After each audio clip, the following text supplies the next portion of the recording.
All right, everybody. So today we're going to talk about phishing, the who, what, where, when, and why of this terribly malicious activity.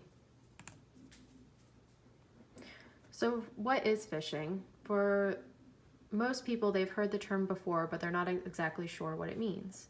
So phishing is the activities and attempts to obtain any personal information from unsuspecting people for criminal purposes.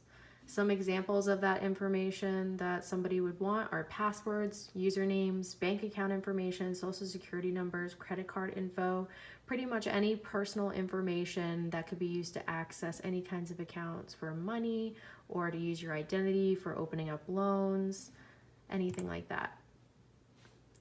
So who fishes and who does phishing affect? As I said before, people who fish, they're criminals, they're thieves. They want to find unsuspecting people and they want to take their information for their own benefit.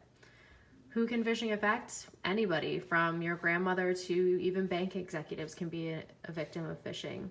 Depending on the type of phishing, it can tell you more specifics on who it will affect. The first one that probably everybody's familiar with is spray and pray.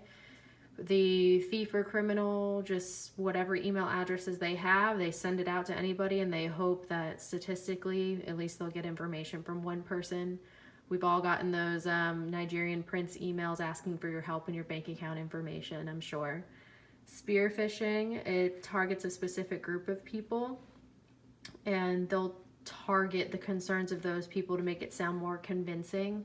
It'll be more successful. So for example, if you target a bank group and you play like you're the CEO of the bank and you're emailing them, or you're the IT person emailing them saying, hey, I need your information just to confirm, it sounds a lot more legitimate than just a random prince.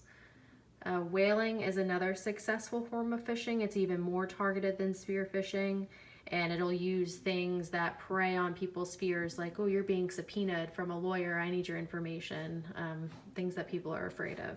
And then vishing uses phones, so it doesn't use like emails or texts or excuse me, it doesn't use emails or social media, but rather they call you, or it'll be an automated system that calls you and it'll be like, hey, I'm from Bank of America, I need to confirm your account information, can you tell me your social? And sounds legitimate. So where and when can phishing occur? Anytime, anywhere.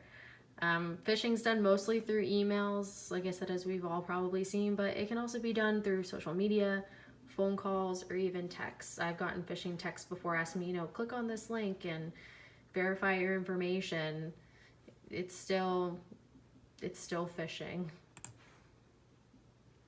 So why fish? Like I said, they want your money, they want your identity, they want to do anything that can benefit them.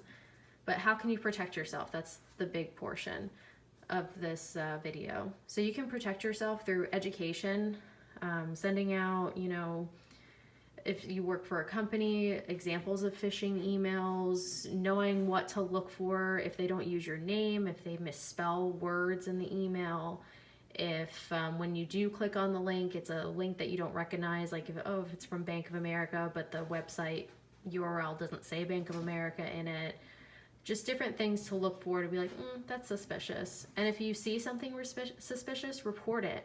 I know in my company that if we see any kind of suspicious email, we send it on to our IT to be like, hey, this came from so-and-so, we'll forward the email, and then they can take care of it and do some further investigation on their end. You can also report it to large companies as well, anti-phishing companies. Or you can even install anti-phishing software, and it's kind of like spamware that looks for these emails and blocks them before it can even get to you to see.